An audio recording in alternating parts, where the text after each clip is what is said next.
Hello, my friends. Welcome back to Storytime English. I am so glad you are here with me today. Take a deep breath.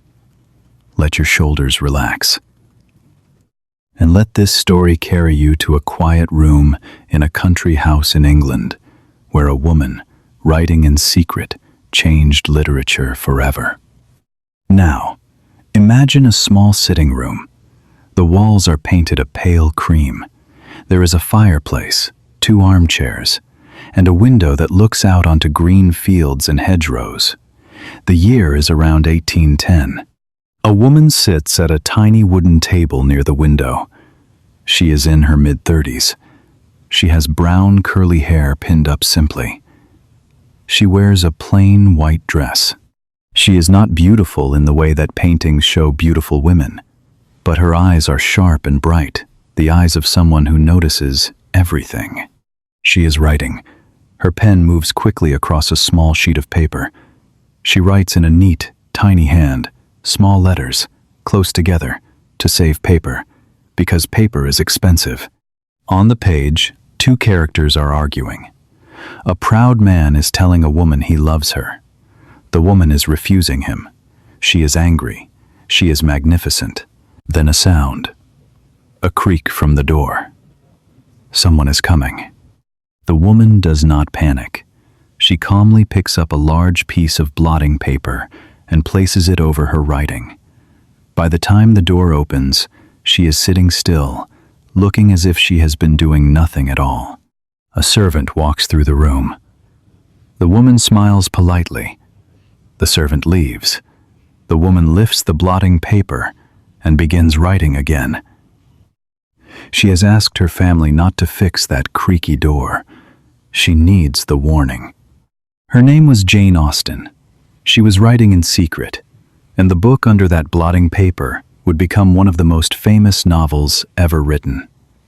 It was called Pride and Prejudice. Stay with me, because this is a story about a woman who never married, never became famous in her lifetime, and never put her real name on a single book she published, and yet she wrote love stories that the whole world still reads 200 years later. Jane Austen was born on the 16th of December, 1775, in a small village called Steventon, in the county of Hampshire, in the south of England. It was the kind of place where nothing seemed to happen. Green fields, stone churches, country lanes with tall hedges, families who had lived in the same houses for generations. Her father, George Austen, was the local clergyman, the man who led the church services on Sundays. He was a gentle, intelligent man who loved books. Her mother, Cassandra, came from a slightly higher social class and had a sharp sense of humor. Jane was the 7th of 8 children, 6 boys and 2 girls. The house was full. It was noisy. There was never enough money. But there were books. Her father had a library of more than 500 volumes, a large collection for a country clergyman. Jane was allowed to read anything she liked. She read novels, poetry, history, and plays. She read the heavy, dramatic novels that were popular in her time stories, full of fainting heroines, kidnappings, and impossible coincidences. She read them, and she thought they were ridiculous. By the time she was 12 years old, Jane had started writing her own stories. Not serious, careful stories. Wild, funny, mocking stories. She wrote parodies of the novels she had read, exaggerated versions that made fun of every convention. She wrote tiny plays and short novels and gave them to her family as gifts. Her family read them aloud in the evenings and laughed until they cried. At 12, most children are learning how the world works. Jane Austen was already laughing at it. Her closest companion was her older sister, also named Cassandra. The two were inseparable. They shared a bedroom for most of their lives. They wrote each other letters whenever they were apart, long, detailed, witty letters about the people around them, the dances they attended, the ridiculous things their neighbors said. Cassandra was the only person who knew everything about Jane. She was her first reader, her best friend, and her protector.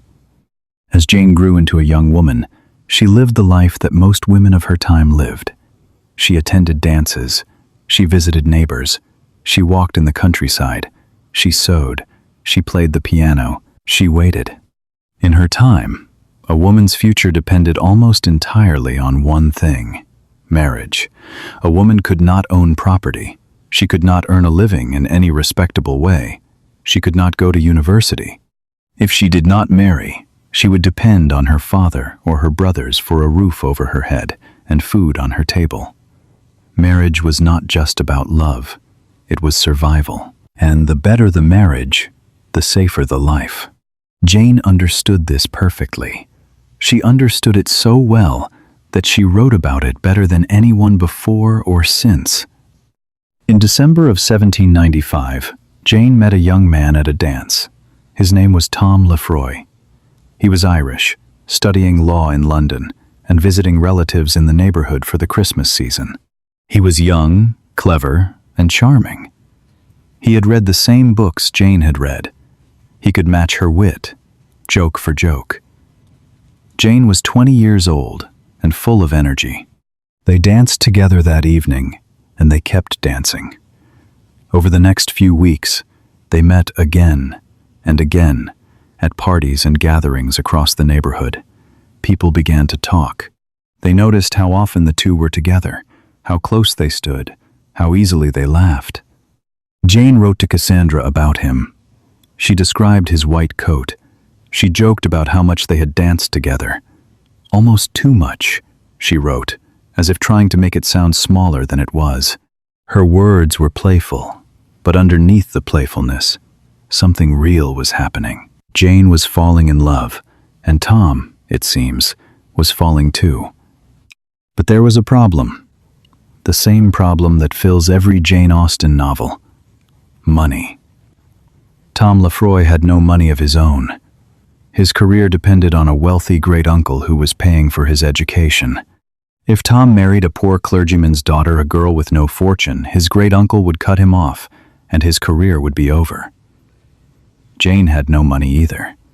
She had nothing to offer except her mind. Tom's family saw the danger. They sent him away. He returned to Ireland. He and Jane never saw each other again.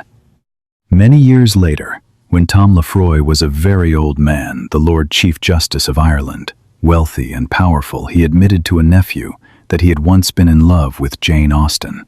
But he called it a boy's love.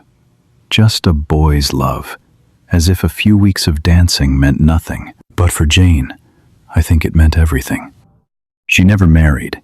She received at least one proposal from a wealthy man named Harris Bigwither, a family friend. She said yes one evening. She lay awake all night. And the next morning, she changed her mind and said no. She chose poverty over a loveless marriage. She chose herself. And she did something extraordinary with that choice. She took everything she had, felt the excitement of the dance, the pain of the separation, the impossible gap between love and money, and she poured it into her writing. The tension between what the heart wants and what the world allows runs through every novel she ever wrote. She had lived it. She knew exactly how it felt. Jane wrote her first novel in her early 20s. She called it Eleanor and Marianne. She revised it. She changed it. Years later, it would be published under a new title, Sense and Sensibility. She wrote another novel called First Impressions. That became Pride and Prejudice. But getting published was not easy. Her father tried to sell First Impressions to a publisher in London in 1797. The publisher rejected it without even reading it. Think about that. The most popular novel in the English language was rejected without being opened. Jane did not give up. She kept writing. She kept revising. And in 1811, when she was 35 years old, Sense and Sensibility was finally published. The author's name on the cover was not Jane Austen. It said simply, "By a Lady." By a Lady. 3 words that meant, a woman wrote this, but you do not need to know her name. In 1811, A woman who published novels risked being seen as improper, as unladylike, as someone who had stepped outside her place. Jane chose to be invisible. She let the words speak for themselves. The book was a quiet success. Critics praised it. Readers enjoyed it. Jane earned about £140, a modest sum, but her own money. For the first time in her life, she had earned something that belonged to her. In 1813, Pride and Prejudice was published. It was an immediate success. People loved it. One reviewer called it far superior to almost all the publications of the kind which have lately come before us. Readers talked about Elizabeth Bennet and Mr. Darcy as if they were real people. The book sold out its first printing quickly. Even the Prince Regent, the future King George IV, kept a set of her novels in each of his houses. But still, no one outside her family knew who the lady was. Jane attended a dinner party once where a guest praised Pride and Prejudice at length, having no idea that the author was sitting across the table, smiling quietly, saying nothing. Can you imagine? Sitting in silence while someone praises your greatest work to your face, and you cannot say a word.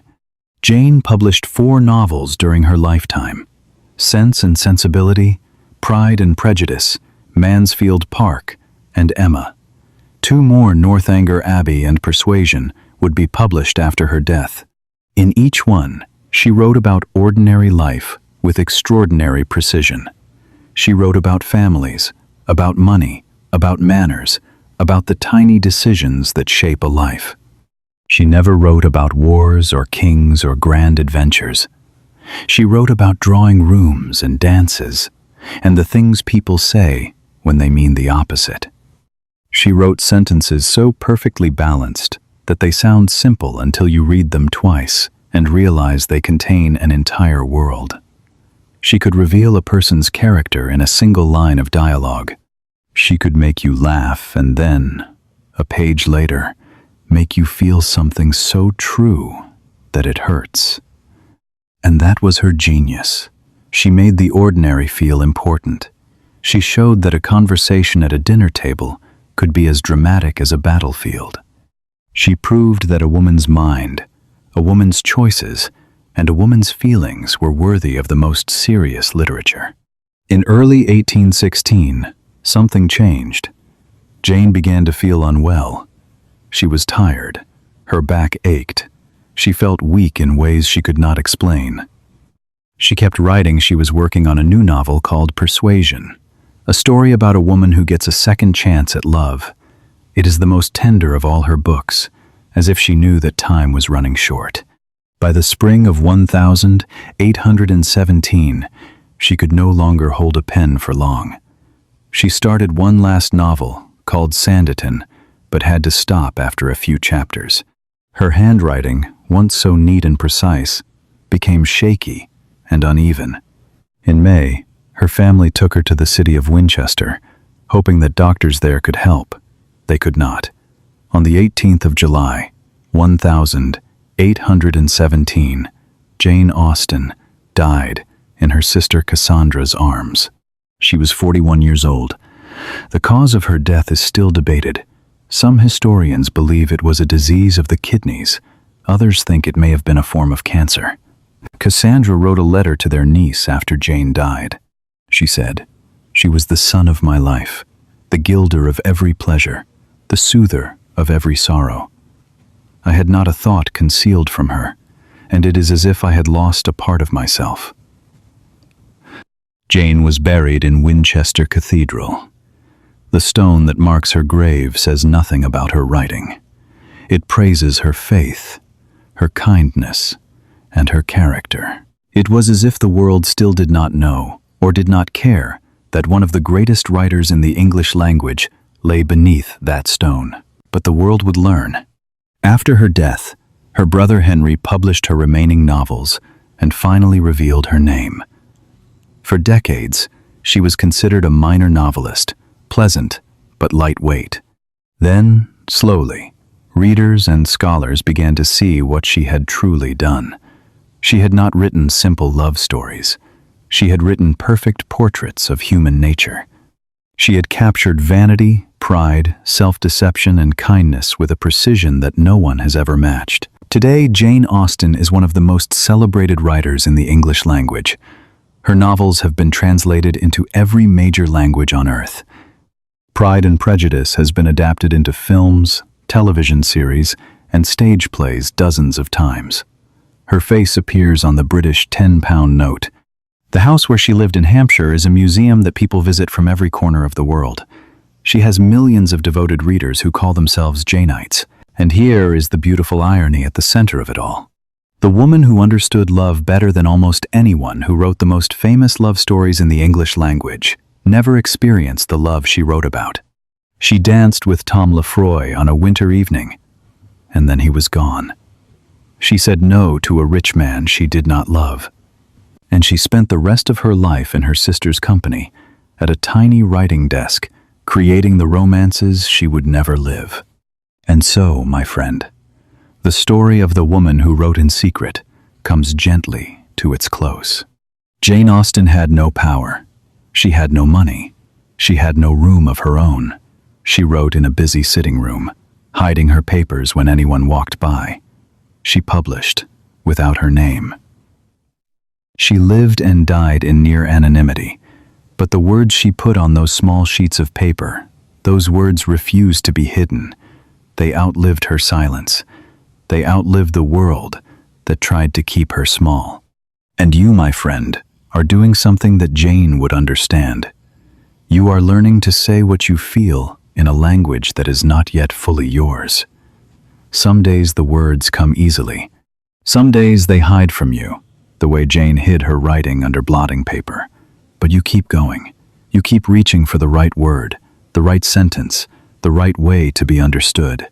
Jane once wrote, through her most beloved character, Elizabeth Bennet, "I am only resolved to act in that manner, which will constitute my own happiness."